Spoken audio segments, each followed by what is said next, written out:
जम्मू में कोरोना संक्रमितों की संख्या में आए उछाल के मद्देनजर प्रशासन द्वारा फिर से नाइट कर्फ्यू लागू करने के आदेश को लोगों ने हास्यास्पद बताया है। लोगों की माने तो रात 10 बजे से लेकर सुबह 6 बजे तक वैसे भी मुख्य बाजार और सड़कें सूनी रहती हैं, लिहाजा नाइट कर्फ्यू का कोई मतलब ही नहीं बनता। उनका कहना है कि प्रशासन कोरोना को लेकर इतना ही गंभीर है तो उसे लोगों को कोविड SOPs के प्रति जागरूक करने के साथ साथ 100% वैक्सीनेशन भी सुनिश्चित करनी चाहिए।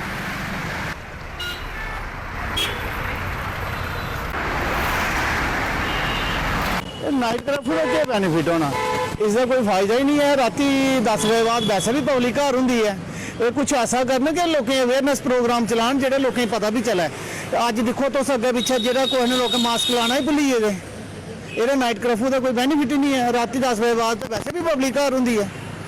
ये तो खाली फजूल है, कोई मकसद नहीं है। मुझे नहीं लगता है जम्मू कश्मीर में जो है रात को लोग जो है वो इकट्ठे होते हैं जहाँ कोई ऐसा लगता है कि जिससे भीड़ इकट्ठी हो जाएगी। तो ये बिल्कुल बेबुनियाद चीज़ है जो ऑर्डर निकाला गया है। मेरा ये मानना है कि सरकार को इस पर ध्यान देना चाहिए वैक्सीन के ऊपर कि सेकंड डोज जो है वो सबको लगे। ज़्यादातर लोगों ने फर्स्ट डोज लगाई है लेकिन सेकंड डोज नहीं लगवाई है। और दूसरा सबसे बड़ी बात है कि मास्क जो है वो बहुत ज़रूरी है और सोशल डिस्टेंसिंग बहुत ज़रूरी है। वो जो सरकार है वो करवाने में विफल साबित हुई है। आप देख लीजिए किसी भी एरिया में जाकर, किसी भी भीड़ में जाकर, किसी भी रैली में जाकर कि कहीं पे भी सोशल डिस्टेंसिंग और मास्क का पालन नहीं हो रहा है। कोविड प्रोटोकॉल का पालन करना बहुत ज़रूरी है। इस तरह के ऑर्डर निकालकर जो है वो सिर्फ और सिर्फ पब्लिक को गुमराह किया जाता है और पब्लिक के आंखों में धूल झोंकी जाती है। इसके लिए अब चाहिए कि सरकार संजीदगी से काम करे और लोगों को कोविड प्रोटोकॉल का पालन करवाए। उसका मुझे नहीं लगता कि कोई ख़ास फ़ायदा होगा, क्योंकि कोविड की जो रोकने की मेन प्रोसीजर है वो है लोगों में अवेयरनेस, और उसमें सोशल डिस्टेंसिंग सबसे ज़रूरी है।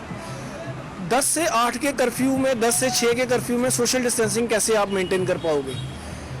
सोशल डिस्टेंसिंग को मेंटेन करने के लिए इन्होंने जैसे मैरिज हॉल्स में जो फंक्शंस में उसमें उन्होंने जो रेस्ट्रिक्शंस लगाई थी वो खोल दी। पॉलिटिकल रैलीज़ हो रही हैं, रिलीजियस रैलीज़ हो रही हैं, सबसे पहले वो बंद होनी चाहिए। फिर उसके बाद अगर ये इनको लगता है कि नहीं रुका तो फिर कर्फ्यू लगाएं। कर्फ्यू लगाने से सबसे बड़ा नुकसान तो आम इंसान को है, आम व्यापारी को है, जिसके बेचारे का काम रुकता है। तो बाकी गवर्नमेंट वैसे भी एक्सपेरिमेंट मार रही है इस मामले में, तो ये एक नया एक्सपेरिमेंट इन्होंने सोच लिया करने के लिए। तो देखते हैं क्या बनता है इसका।